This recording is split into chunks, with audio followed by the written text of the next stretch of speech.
So as you know that these leadership talk sessions are being organized by India International Education Council and School Lalaji Solutions. India International Education Council is a not-for-profit organization which is working in the field of education. It has collaborators from 12 countries. It aims to create a better world through education. It also aims to build quality centers for elementary education, which are approachable for all kids.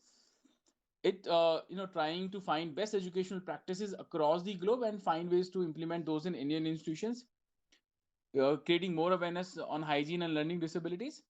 It publishes a magazine called World Education Review and many other educational reports.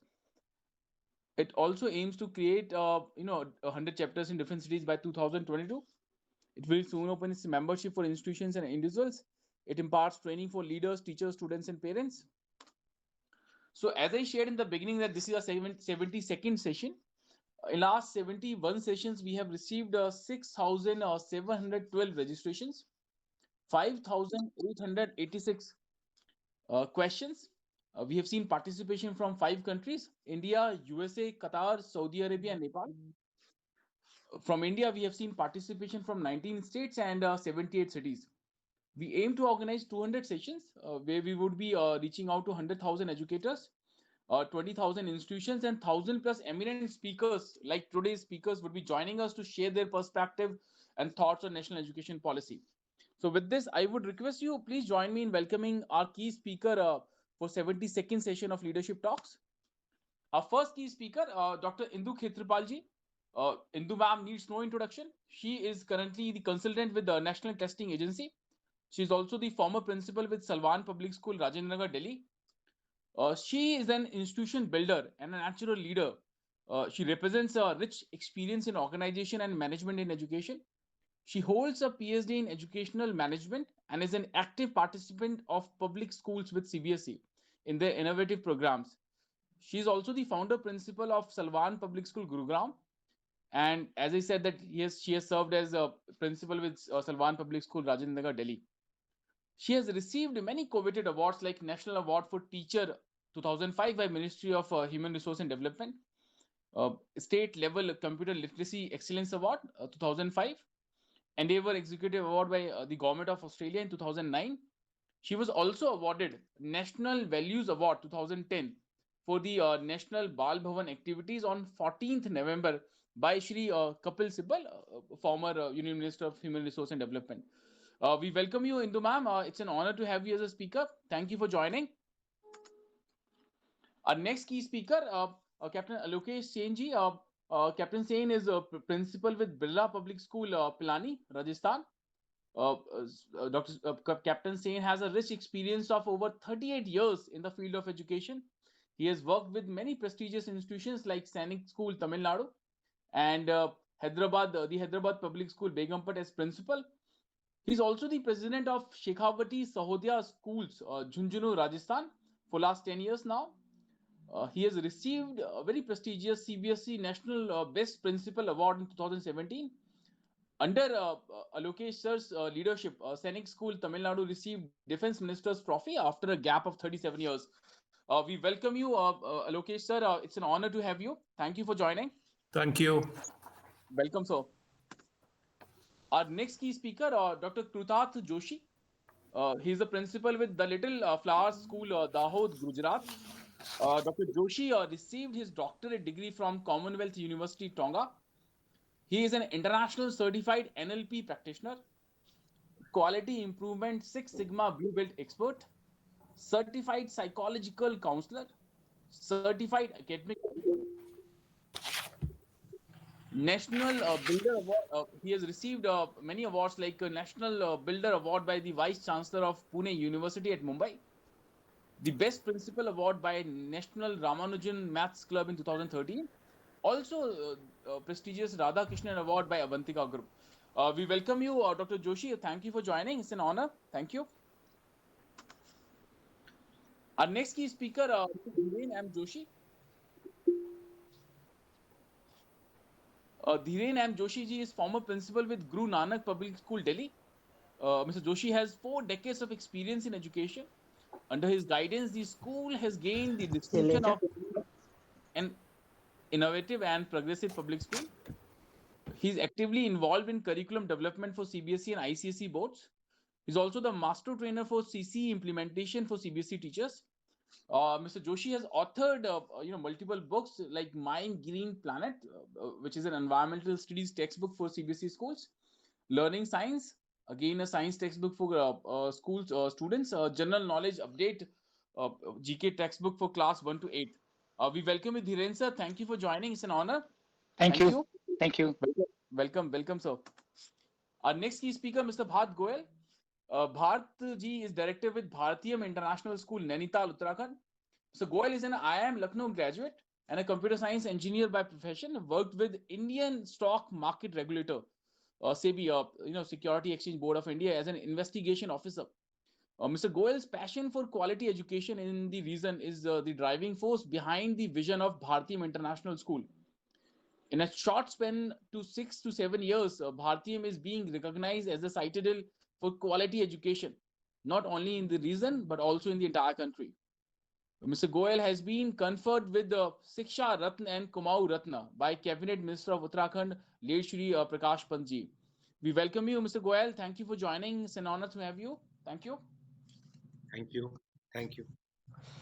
Welcome, sir. Next key speaker, Dr. Abhay Chaube. Dr. Abhay Chaube is assistant professor with SRM University, Haryana. Dr. Chaube did his Doctor of Philosophy from National Institute of Technology, Patna, Bihar. His area of interest covers composite structure, finite element method, strength of material, theory of elasticity, reinforced cement, concrete, design and analysis of structures. He has published. He has been published 13 times in national international journals. He has also attended 7 international level conferences on technology.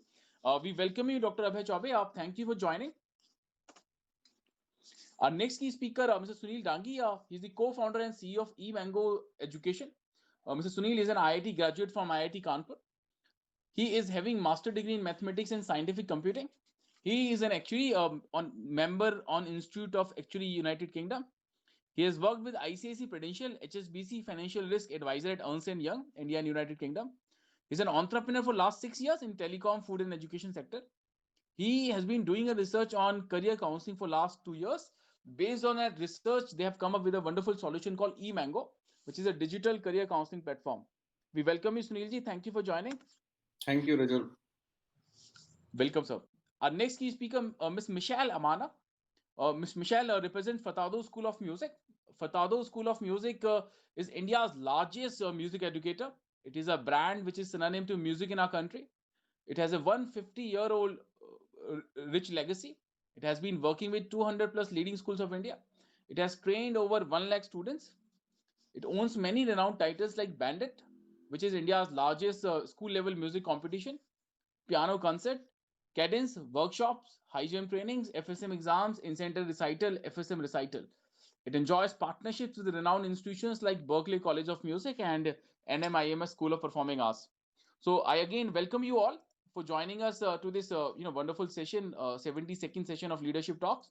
So with this, I would request our key speakers. I believe you all have received the flow for the session.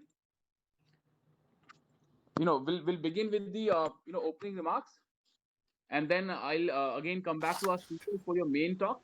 Opening remark would be for 1 minute, and main talk would be for 8 to 10 minutes for all speakers. And then we have received many questions. So in the end, I would like to present those questions to you all to take your comments and perspective. Meanwhile, Indu Khetswal ma'am has also joined us. Welcome, Indu ma'am. Thank you for joining.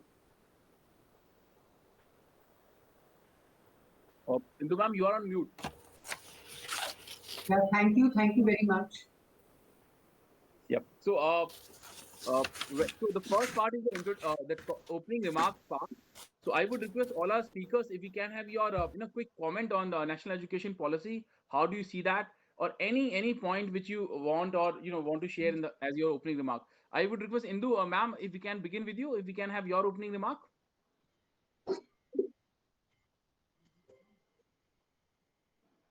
Good afternoon, everyone, and thank you for the opportunity.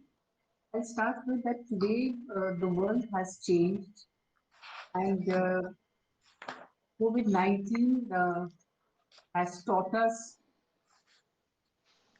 There's a change in our mindset.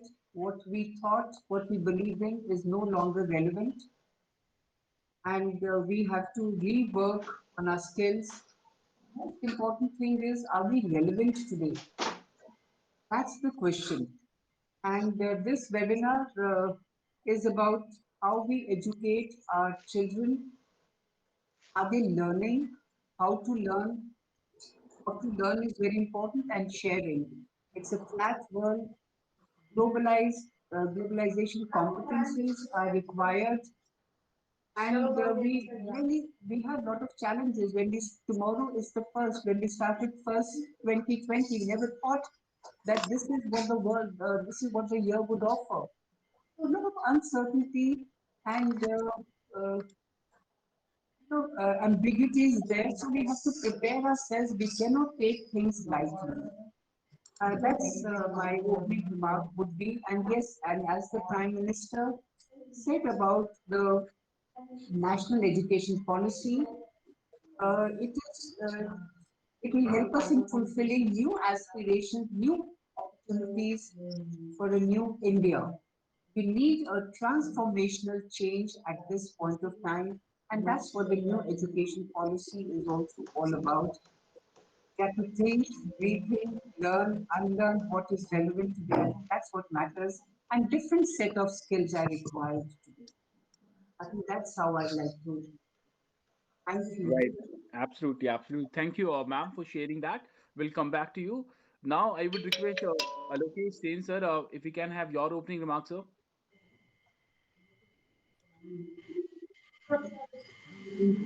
Yeah, thank you, Rajul.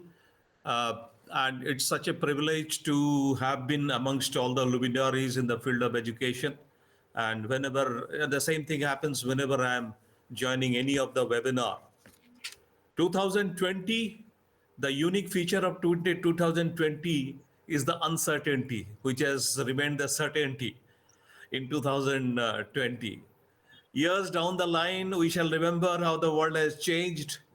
And this year, and the life came to a standstill. Just let's recall about, say, 9 to 10 months before. I mean, the middle of March, when we were all alarmed, to close down our schools. And mine is a boarding school. The challenge was a little more because we had to call all the parents and tell them to take the students back. And we have been having witnessed major unprecedented events till now, with one leading to the other. But one change which was not only anticipated, but rather necessary, this particular change came about in the form of national education policy. The draft was out in the year 2019, and now it has come in black and white. And this, it happens to be one of the most, major positive breakthrough of this otherwise dreadful start of the decade. That is one of the most positive things which has happened in this particular year. Now, it has been introduced at the right time to complement the process and vision of creating quality institutions, a culture of, say, innovation, and a highly skilled workforce. It was about this time we initiated a process, to transform educational institution in India, and provide them with the ability to attain a certain level so that they can be compared to the best in the world. That is one of the probably, will be the outcome of this. This is a landmark change by the government of India, as it has replaced the 34 years when we started, probably all of us started our career, 1986, that time the national education policy, which was there, it has replaced that, and which has been approved. This particular NEP 2020 has been approved now by the Union Cabinet. And there are the highlights which are there: a single regulator for the higher education, which is called your Higher Education Commission of India, that is HECI. That is one of the most interesting thing. And also the multiple entry. I find this is one of the most interesting thing and most beneficial thing which has happened. That is multiple entry and exit in the degree courses. And as we each of these reforms actually reflect the fact that how India has evolved over a period of time, and it has education has become actually the backbone to this our or the indicator of its economic strength. And the reforms of the NEP 2020 will certainly help India, uh, to become one of the top 3 or 4 economies in the world in next 10 years. I think this should be my would be my opening remark. Thank you. Thank you, sir. And we all agree with this that uncertainty was the only certainty in 2020. So let's hope better things to happen in 2021. With this, I would request Dr. Kurtat Joshi. Joshi, sir, if we can have your quick opening remark. Yeah. Good afternoon to all the worshipper of Goddess Saraswati. As this is the webinar about the NEP, so I want to tell something about that only. We have a rich and prideful golden heritage, my dear friends. As our ancient time tells us, etadeshasya prasutasya sakshadas agrajanmani स्वे स्वे चरित्रेण शिक्षरणा पृथिव्या सर्वमानव. In ancient time, every Indian was transforming the knowledge through his own life sketch to the other part of the people. Therefore, India was holding the educational leadership. And after independence, my dear friend, we all are living with the dream to rotate the wheel of time to achieve the position of educational leadership again.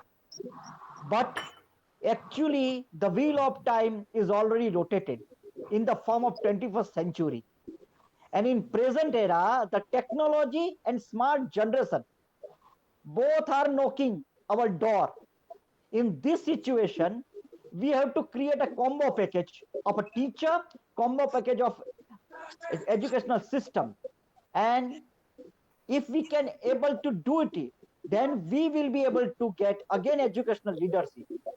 And for that, our new educational policy is the best platform or a best royal path to achieve that thing. That is my opening remark. Thank you.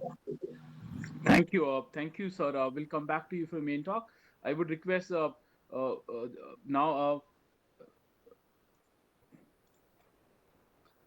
Dhiren Joshi, sir. Sir, am I audible? Yes, sir. Yes, sir. Yeah, I would request Dhiren M. Joshi, sir. Sir, if we can have your quick opening remark. Very good afternoon, all of you.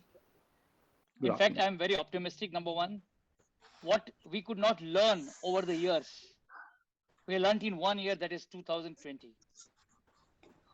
I am a full supporter of new education policy, in which in the part 3 they have said technology integration with education. And I'm sure what we learned in 2020 was the biggest way that we could accept technology in our day-to-day life. The main point which I am always favoring it and trying to put is that our new education policy has totally supported that without technology, education will be obsolete. So how to integrate technology with our education is going to be the new challenge for all teachers, educators, principals, and most important, how we are going to implement is one thing, and how we are going to usefully use this technology in our day-to-day life. With all this thing, I wish all of you a very happy new year in advance and a new decade, 2020-2031, welcoming everybody with new challenges. And we have the new education policy, which we need to implement in true spirit. Thank you.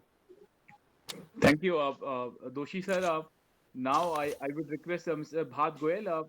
Bhaji, we can have your quick opening remark. Good afternoon, everyone. I would say we are living in such uncertain times, but it is the right time when this new education policy came up, because everybody standing on one side of the child was born in 20th century and everybody in the schools is born in 21st century. And probably this new education policy is the most sought after important step that the government took. Um, as Captain Sain has already mentioned that the last education reform came in 1986, which was 34 years prior to this one. So it was about time that we had something.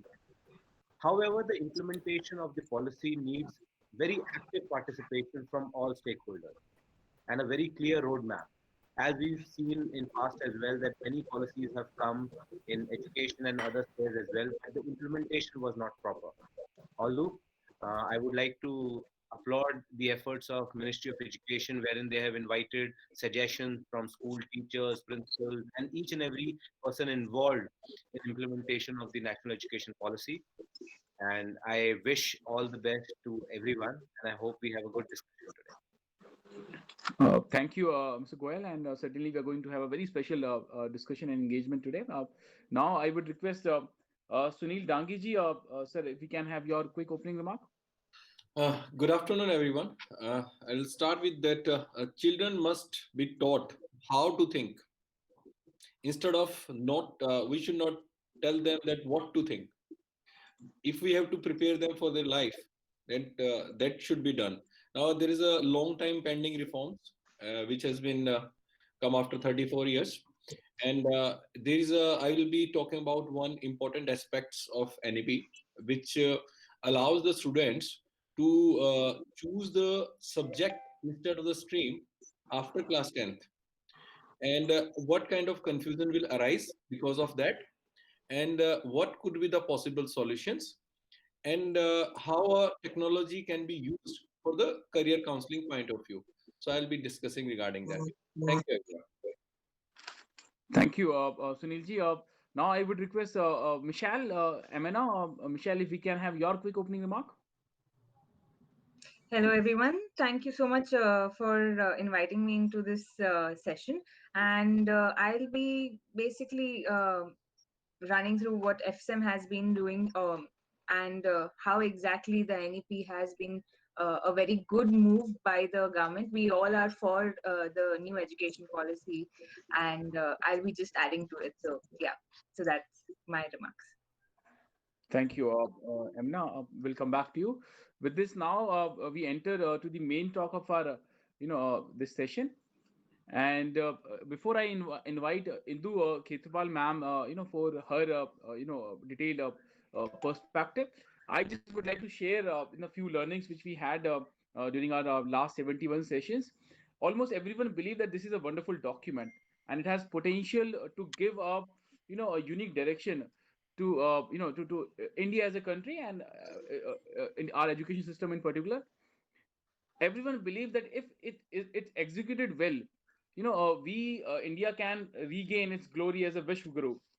But there are challenges.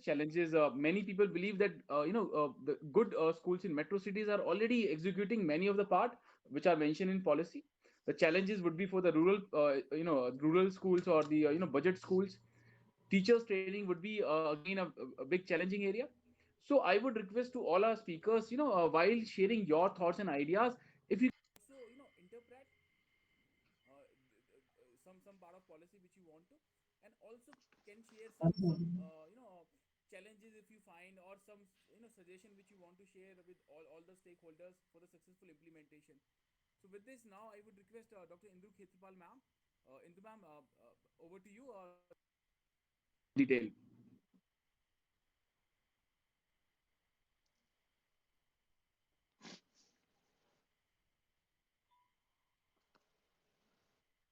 You are not audible, ma'am.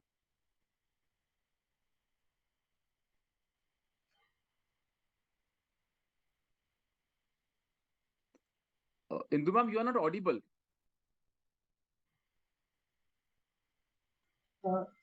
I hope I can be heard now. I think there was. Yes, ma'am. Now you are audible. We start with three things that are required today. One is the curriculum that we need to look into according to the changing times, what is required. Second is the teacher quality. What kind of induction is done? preparedness is done, the skills she requires. It's not that teaching is the last profession. And third thing we need to focus is on assessment. Is it just giving a report card, or is it evaluating the child to see that the child is improving?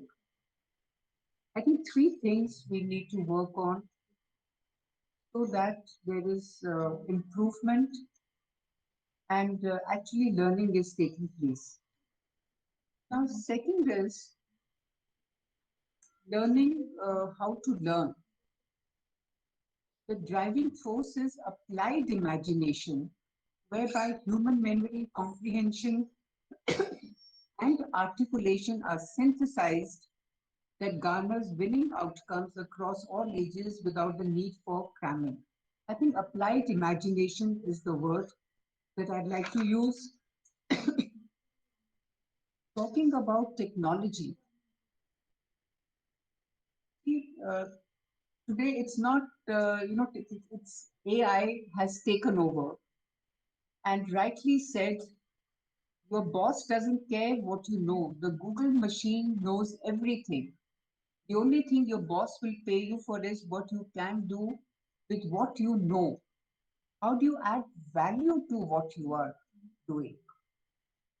And for that, we have to prepare the children, learn, and then make them a lot of practical experience and exposure is required. What we're doing is just learning, and yes, the child has stopped, and that's it.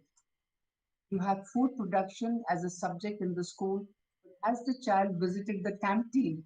Does the child get involved with the menu that is served and how it is done? What about the commerce department? Have they visited the accounts department? Do they understand all this? I think the practical side of it is very, very important so that the children are prepared. And the next thing I would like to say is that we need to prepare our youth to engage the world. We may be here, but we should interact with it's one world now. We've all learned it. It's not that the developing countries or the developed country today, we are all facing we're in the same crisis, the same situation. So we need to prepare our youth to engage the world, and worldwide cross-cultural competent demands are required. One is investigate the world, recognize perspectives. So what if we have differences? But respect each other, communicate ideas, connect with the others, and of course, take action. Those would be the cross-cultural competences required. And I would also like to add on that there are three forces which are shaping our lives on the planet: the flattened global economy, which is, of course, and changing demands of work, unprecedented global migration, and the changing nature of neighborhoods, identities, and citizenship, and climate instability and the growing need for global environmental stewardship. So things are changing, and then obviously we should prepare for our curriculum accordingly. Now, moving ahead,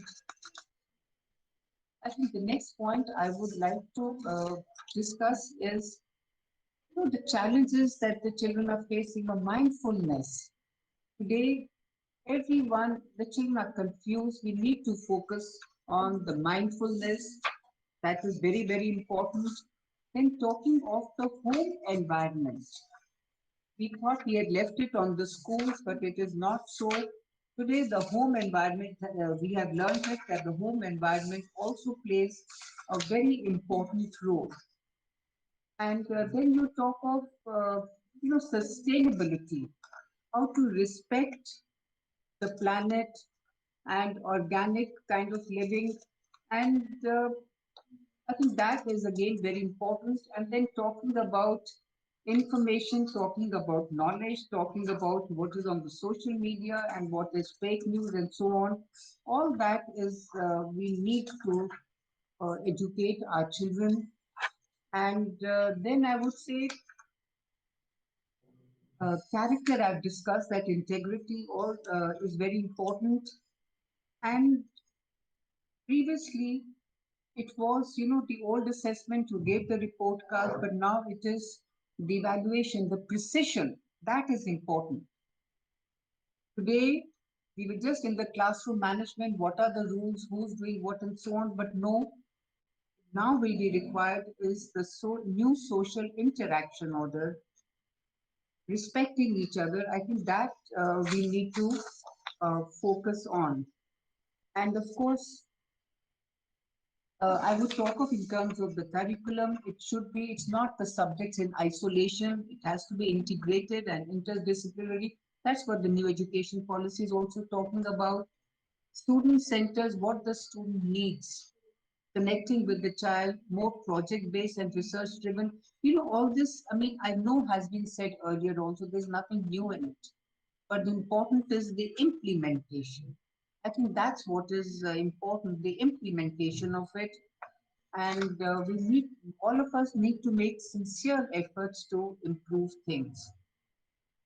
And today we're talking of, the 21st century skills. I would say the survival skills would be adaptability, being agile is very important.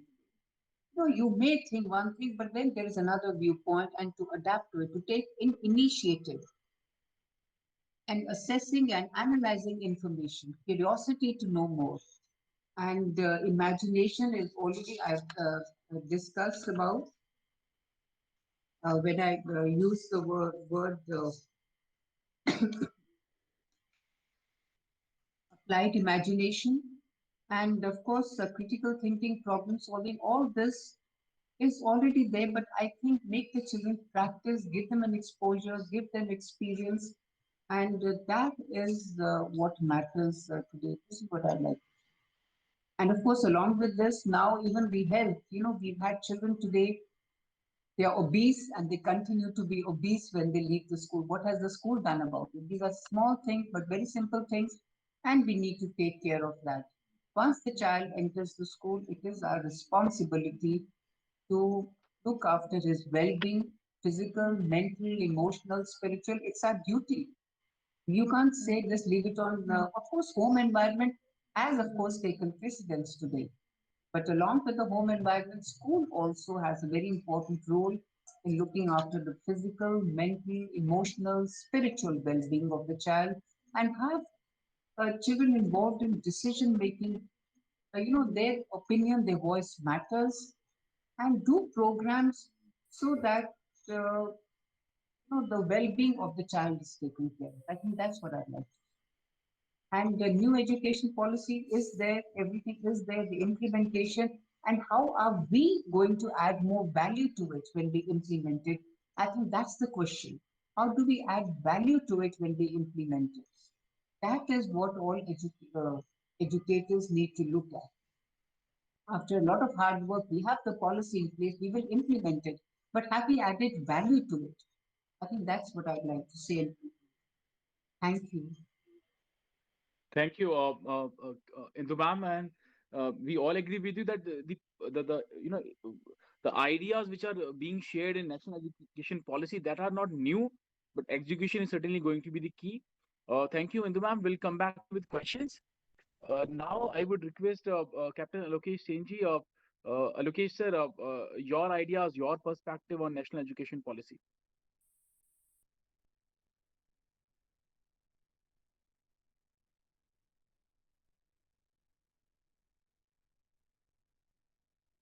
Alokesh sir, you need to you need to unmute yourself.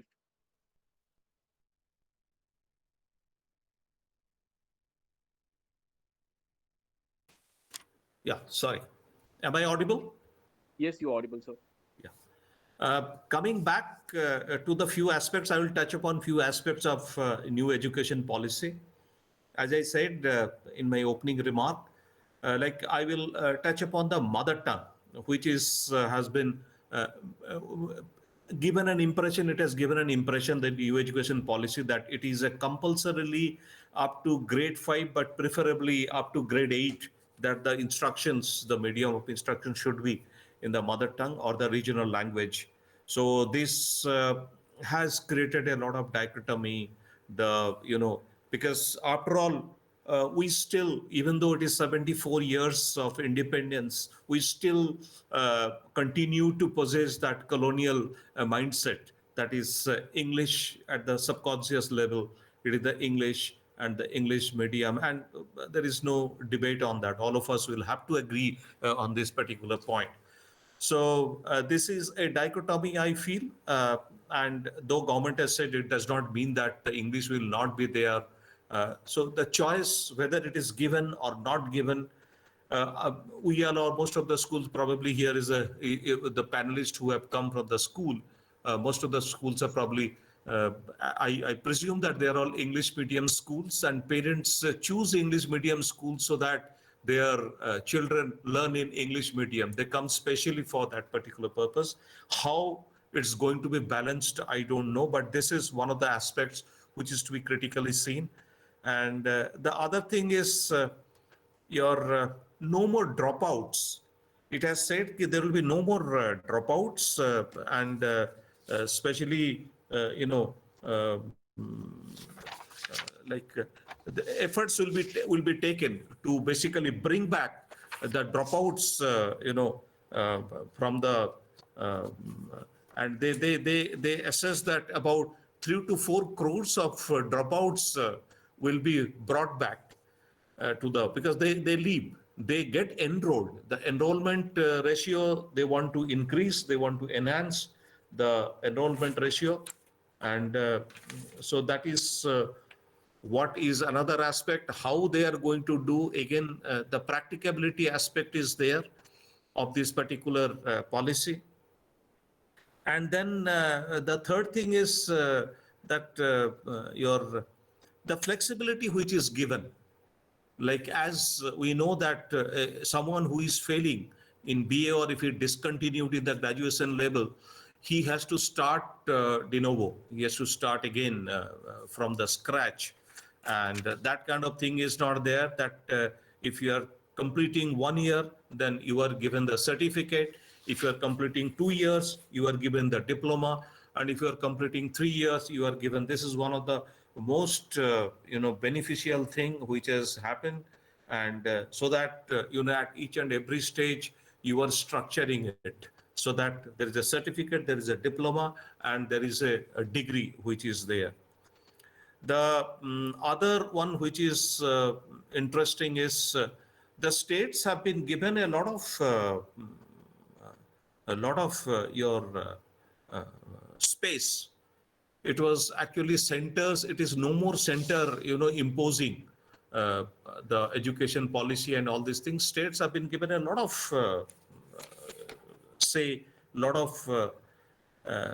your space in this particular education policy.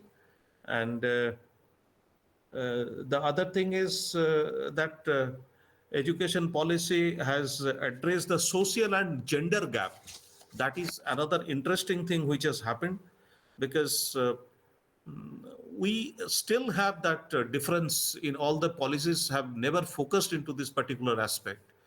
By structure, by default, they are trying to reduce. If you look at this regional medium, or the education in regional medium, this is one of the methods of reducing the social gap.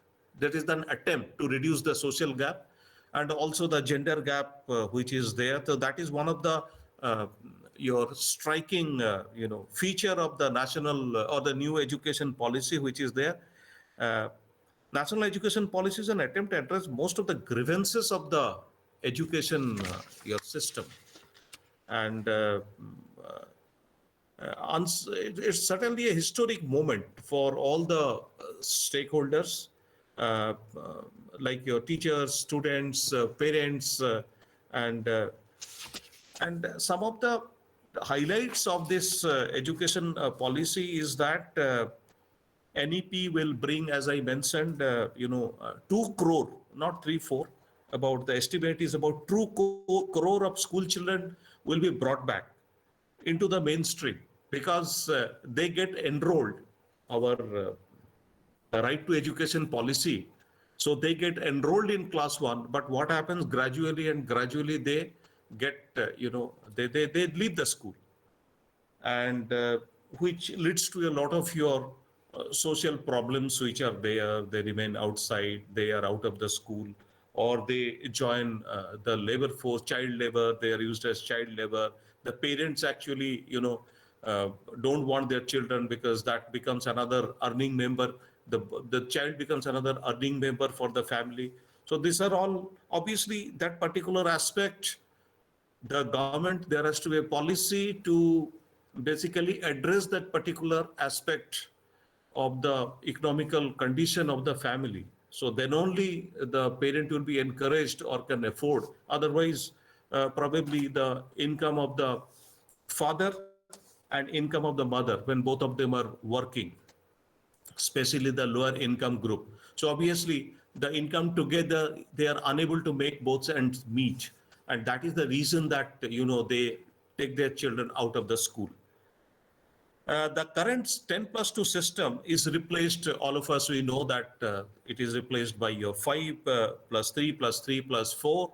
So now the nursery and early child care and education, that particular used to be under the Ministry of your Women and Child Care. And that has been, now the entire thing has been brought under the Ministry of Education. That is the new name of the ministry, which used to be Ministry of HRD. And as you know, that it has become 5 plus 3 plus 3 plus 4 system now. Emphasis, as we know, that on the foundational literacy and foundational numeracy. Vocational education, as we know, it will start from class 6 onwards with internship. Teaching up to at least grade 5 to be in mother tongue. That is, again, I said, there is a lot of dichotomy in this. There is a lot of dissension among especially the private school and all these things. And coming back, the problem in our country is of the number. The problem in our country is of plenty. Our problems, our population is plenty. Our problems are plenty. And therefore, we have to, that problem of plenty and problem of population leading to the problem of plenty, this is to be addressed. And I'm sure I'm not supporter of any kind of government, but now this particular document has been released during this particular government's, the Modi government's time, and which is having its second tenure. I'm sure that this particular government will take care so that it is implemented, and there has to be, there has to be intention of the government has to be very clear, because our spending on GDP is abysmal low compared to any other, any other country of our status. And they are now saying that the government is saying that the GDP of this thing will increase, will be much more now, and therefore we are expected to have much more investment, much more budget coming, and much more. There's a lot of training, that is another aspect. You have to create a lot of resource persons actually for training in this particular, because a lot of things are there. We are actually bringing a lot of vocational education, for example, carpentry, pottery, and all kinds of things where you don't have a carpentry traditional education, or the core subject, there is nothing like carpentry. So the way they say ki you go bring a carpenter and then pay him, how it is to be structured, that is something. There has to be a proper or structured guideline to that aspect. If you're leaving it to the school, what happens? It actually, dies its natural death.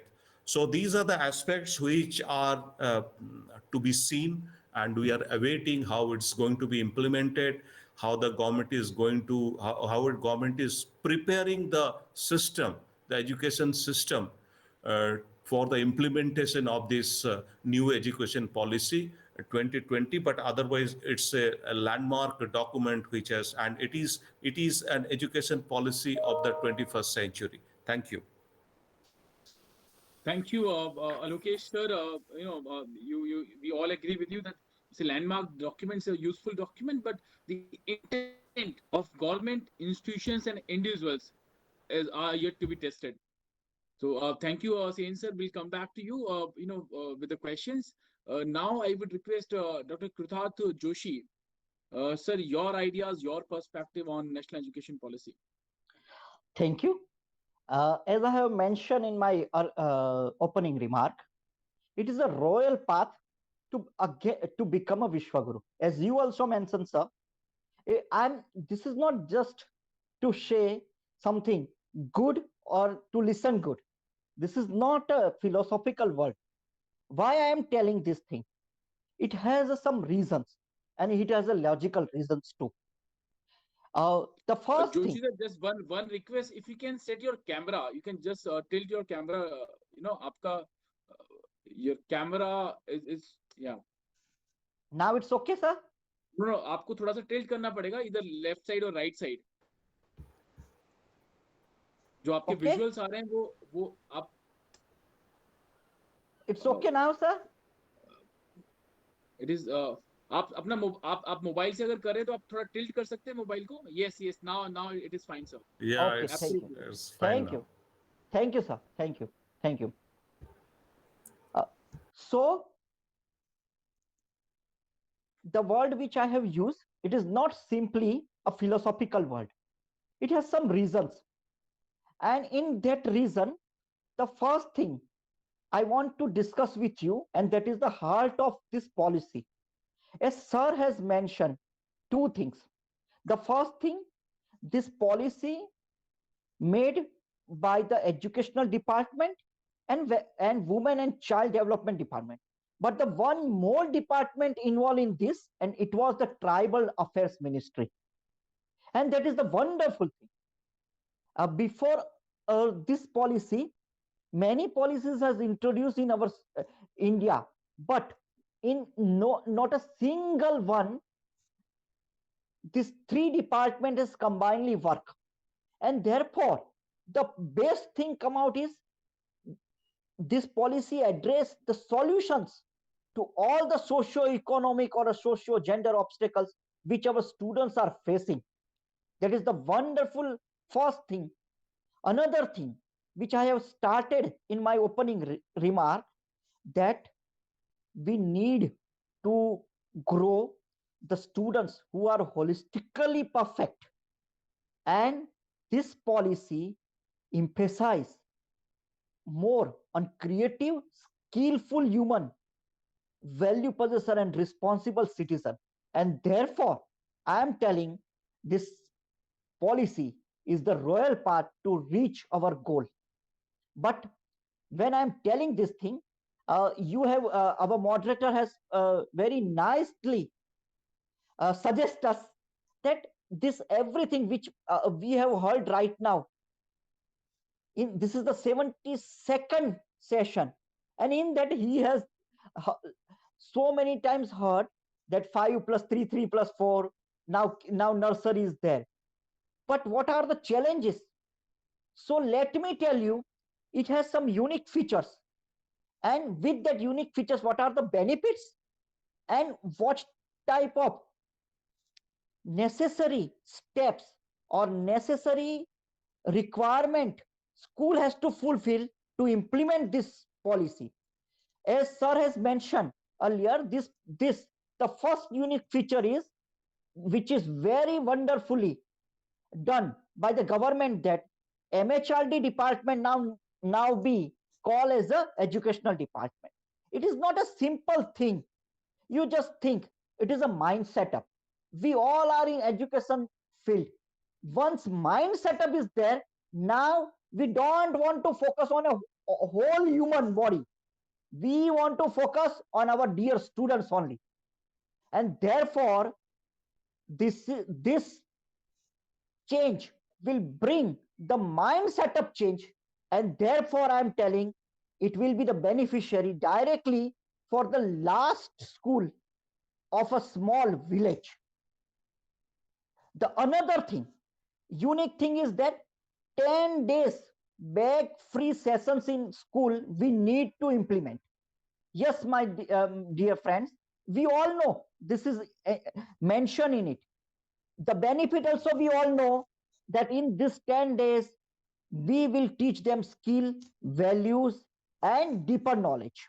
But as our moderator sir has demanded, for this, the school has to prepare in this COVID-19 time when we are going to school and online teaching is going on. What we need to do, that I want to add, and that is in these 10 days, when next year or next to next year, when this policy will introduce, then that time, what our school will do in these 10 days, every day, what we will do, if we can plan right now, then we will come to know that what are our demand for that 10 days.